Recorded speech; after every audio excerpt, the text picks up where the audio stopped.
Thanks. All right. Let's talk about Canadian history. You're excited, aren't you? I can feel it. I can feel that. I know. You're not excited. That's fine. What I'm going to tell you, though, is that you should be excited. I'm going to tell you that Canadian history isn't as boring as you think it is. It isn't as boring as we all think it is. And not only that, but it's important that we understand that our history is a living, exciting, important time in our past because, as we all know, we are the stories we tell ourselves. Individually, as communities, as nations, we are the stories we tell ourselves. The stories we tell ourselves about where we are now, where we came from, where we're going, this tells us what we are capable of doing. This tells us where we can go next. And if we aren't in touch with those stories of ours, it makes it a lot harder to get that kind of crazy excitement to build the nation again and start it anew and all that kind of great stuff. And I know it's cliche when you start talking about Canadian history to immediately switch to the United States, but I am going to do a little bit of that because I think there's a great lesson that the Americans have taught us. We live next to probably the greatest myth-making engine in the history of human communication. Absolutely, and I do not mean that as the slightest little bit of criticism. You think about that story of the American frontier, the lone individual going out, carving out an existence, and knowing that if you made that existence work in America, it would matter to the whole world.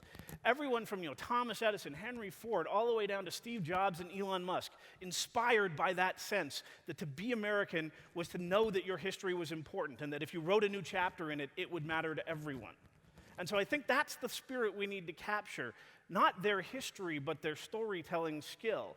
And maybe, if we can do what I'm going to attempt to do for you this afternoon, which is to introduce dowdy old Pierre Burton to a show called The Wire, and a storytelling medium called long-form narrative drama that I do believe is actually the equivalent of the novel for our time, that we might get to somewhere pretty spectacular as a country because there is really, really low-hanging fruit out there for Canadian historians and Canadian storytellers. To begin with, though, I assume I can pretty much take it for granted that we all agree that this is our general sense of ourselves.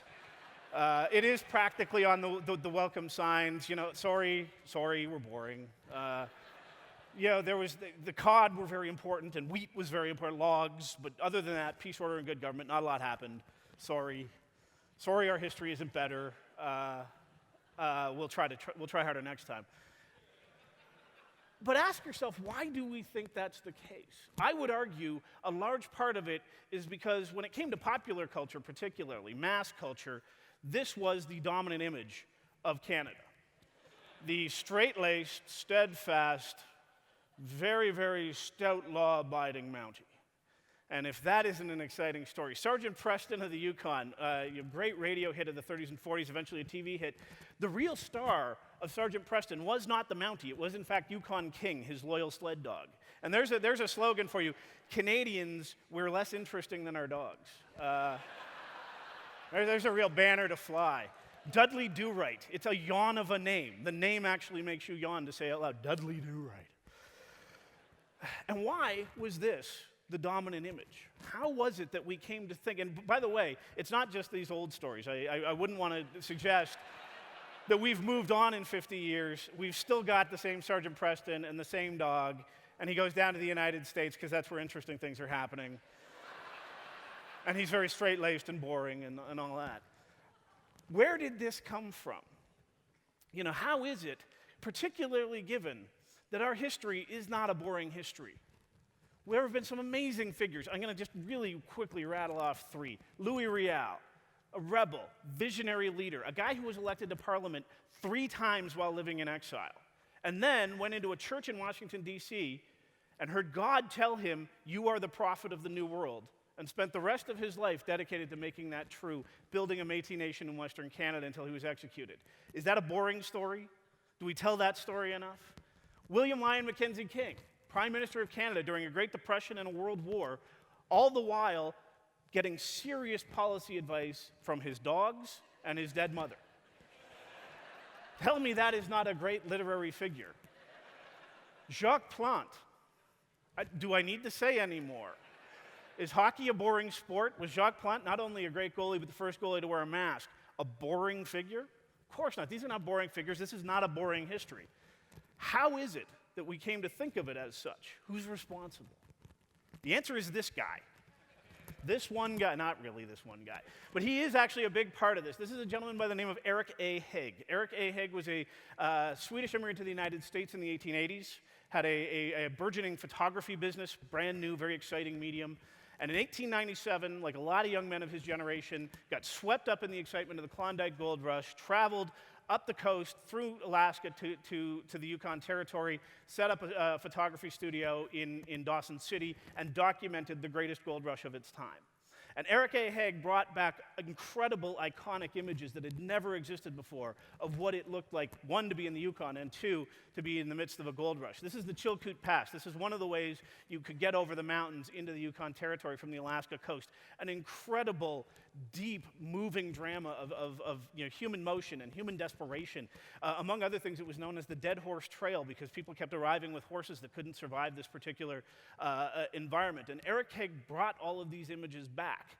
And he did so at a time that really was the first kind of mass media gold rush. Gold rushes had always been a big deal, but never had they been so widely disseminated. The telegraph became widespread in the 1880s, so did the illustrated newspaper. You now had photography right in the newspapers, and you had printing presses that could print papers with illustrations in them just as quickly as text. And so suddenly it wasn't just this thing happening far off, it was visceral, it was real, it was lively, and it invented a whole mythology because it was the first one to ever have these tools at its disposal. And among other things, it invented the idea, because the Klondike Gold Rush was about 40 or 50,000, mostly American young men and some women, arriving at a Northwest Mounted Police frontier post in the middle of the Northwest Territory, and there you have your steadfast Mountie and their loyal sled dog. This is where that image came from. This is an Eric Hague photo. This is where it permeated into the pop culture, and from there it disseminated in that amazing way that only America can disseminate a great myth. From Charlie Chaplin to Bugs Bunny to ice cream bars, Klondike, the name, the Klondike Gold Rush as a phenomenon, came to become one more chapter in that great American frontier story, with the one exception that it had this very, very dull figure at its center who was a steadfast, law-abiding Mountie who made things difficult for the fun-loving, shoot-'em-up, rootin'-tootin', blackjack shalocks of the Klondike. And I think it's important to recognize that this is where a lot of our stories come to us now, particularly now. Because as I said off the top, I do believe we are living in a true golden age for a truly novel medium, which is the long-form television drama. This is basically like a novel on the screen. It has freed up writers and creators to tell these big, long stories. You don't have to wrap it up in 45 minutes. You don't even have to wrap it up in 2 hours. You can go season after season. Deadwood is a great example. What does America do when it creates these great storytelling tools? Immediately goes back to its past, starts digging through for great old detail. There is nothing more alive in the historical record than the 3 seasons of Deadwood. When you're done, you feel like you've been there. You feel like you lived there. You've learned a whole new language. Are there any hoopleheads in the room? I'm just wondering. A couple of hoopleheads out there, that's good to see. And this really is an amazing time to be telling stories, particularly historic stories. And really, because Americans know their stories and they know their myths so well, I would argue they permeate just about all of these great novelistic long-form dramas. All of these, to one degree or another, are frontier stories. That myth continues to propel American storytelling.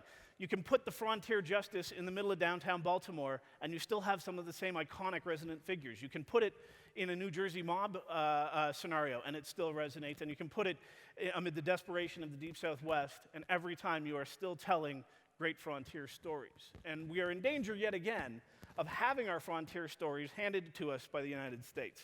This is the set of the new Klondike miniseries being shot as we speak in Alberta by Discovery Channel and Ridley Scott's production company, largely focused on American characters hunting for gold. They built a scale-modeled Dawson City downtown up near Bragg Creek that I went and took a look at.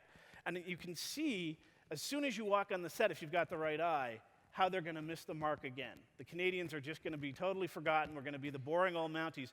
Here's the great example of it. I haven't seen the show. Maybe they'll correct this in edits. But what you see in the foreground there is a box of Winchester rifles, which is, unless there's a story I didn't get told, a huge anachronism in Dawson City. The big difference between Dawson City and every other gold rush and every other frontier town was the Mounties were there disarming people as they arrived. There was no frontier justice. The shooting of Dan McGrew could not have possibly happened at the Malamute Saloon. No one had guns in Dawson City. It was not that story. That story got handed to us and is now being handed to us again. And I think it's a story that we really need to take back. I think we need to take a lot of our stories back because, one, they're great stories, and two, they really tell us something about who we are. And now I'll confess, I did not always feel this way. I studied history in university. And what history did I study? I studied mostly American history. It's true. I studied the Vietnam War. Ask me about labor relations in the 1920s and 1930s in the United States. I'm on it.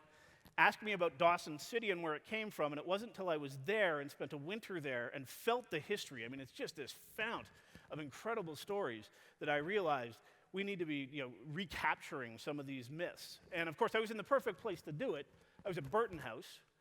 Burton House is Pierre Burton's childhood home. Pierre Burton gifted it back to Dawson City, and it eventually got turned into a writer's residence. Magnificent place to spend a Yukon winter. There's a fantastic library there, and that was how I reintroduced myself to Pierre Burton. Now, Pierre Burton, for someone my age anyway, was this kind of weird old guy on Front Page Challenge who you weren't really sure why he was even famous, but he was always around, with very alarming sideburns. And it was only when I dug back into some of the great stories that he had told. Pierre Burton's Klondike is so overflowing with color. This is just a random sampling of character names that you will meet on the pages of Pierre Burton's Klondike. Diamond Tooth Gertie, Sweetwater Bill, Ham Grease Jimmy, and my very favorite, the Evaporated Kid. The Evaporated Kid was a young boy who worked in one of the saloons, and they said he was so small he looked like a bottle with hips. And that's why, an empty bottle with hips, so that's why they called him the Evaporated Kid. But you know who the really great star of that book is? One of the greatest literary figures I've encountered in a long time? Sam Steele, the model of the steadfast Mountie. Sam Steele was the head of the... Thank you. Round of applause for Sam Steele. Sam Steele was the head of the Northwest Mounted Police Detachment in the Klondike during the Gold Rush.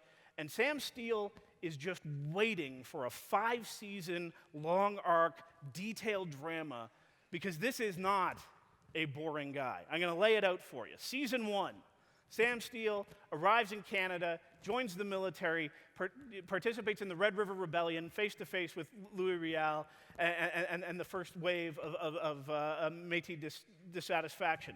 He then joins the brand new Northwest Mounted Police and is involved in the Northwest Rebellion, the second shot at Louis Riel. Incredible drama happening. Really just an amazing chapter. At the exact same time as this young Mountie is helping to deal with the rebellion, we're laying tracks crazily across this empty continent in one of the great dramatic kind of rail building stories, towns springing up overnight as people speculated on land. Just a huge teeming chapter in our history that we barely ever talk about. So that's season 2 of the Sam Steele miniseries. Season 3, finally we come, as we knew we would, to the Klondike. In that winter of 1897, 50,000 men descending on the Klondike, none of them aware of the kind of conditions they were going to encounter. It was Sam Steele and other Northwest Mounted policemen who said, you can't get into Canada if you do not have a ton of goods to support you through this winter. They also, in an emergency measure, sent a bunch of people back up the river on a steamboat to Alaska to avoid what would have been an absolute catastrophe, a humanitarian catastrophe in that first winter of 1897. And then we finally get to the spring of 1898, and there is this crazy flotilla of homemade ships, thousands and thousands of ships roaring down what is a very, very dangerous river. And it was only the Northwest Mounted Police that kept that from becoming a disaster as well by setting up checkpoints all along the way, making sure that people could actually get to their destination. This isn't as exciting as Six Guns, I admit, but it was an heroic effort that saved an awful lot of lives. Finally, in season 4, we come to the boomtown, 1898 in Dawson, just an incredible scene. Everyone was there. It was the talk of the world. It was the Paris of the North. Incredible detail. And Sam Steele, the guy making sure that it didn't turn to absolute chaos all the way through. And then almost, we could keep going. Season 5, hey, Sam Steele decides to go fight in the Boer War. There he is with a bunch of other steadfast Mounties heading off. We could keep going and going and going. But the point is, clearly, we have amazing color in our history. We have amazing detail. There is a character to men like Sam Steele that is not simply a dull old Mountie, that is in fact deeply Canadian, deeply about collaboration and getting through and making this country work, whoever happens to show up. And I think we need to tell those stories. We need to take some of these iconic images like the ones that A Hague brought back and start telling those stories to each other. I would challenge you. Find your favorite chapter in Canadian history, whether it could be anything. It could be Montreal Jazz in the 50s. It could be the early history of hockey. It could be the Klondike. And examine that, find those stories, and start telling them.